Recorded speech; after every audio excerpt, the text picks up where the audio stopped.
Christmas alo thlen hi chuan tu te po hian ate ber changa alian ber thleng hian Christmas Kawrmawi nei kan du thina ama ero chu chung ko khosakte a in chen lo awangin mitam tak tan chuan lung ngei na thlen tu mitui ti ta tu ani changa om thin ani mitam zokin in bua sena an kalpui mu pup la in Christmas korawanga mitui tla naupang leinat tak thon thua changa lamoi le riru khoi zet mai pu reaction VL pachwa phwa Christmas Kawrmawi ti la kan ngai thanga he program lo thlir tu zong zong te he Christmas lo thleng tur hi du saklan na hun thabera ta na mang turin kan som cheu ani Apuipuii zai turin kan some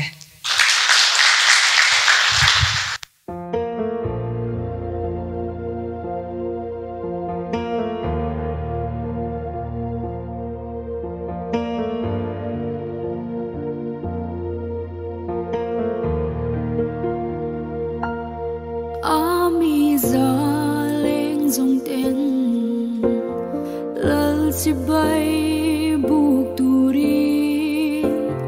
nei lungan không nghe vang không mối nào piang lom na thiêu bek in lan toni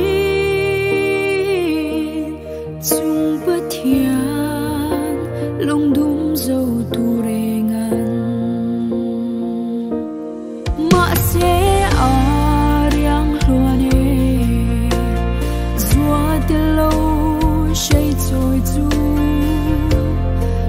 Vai rồi mơ vàng có bụi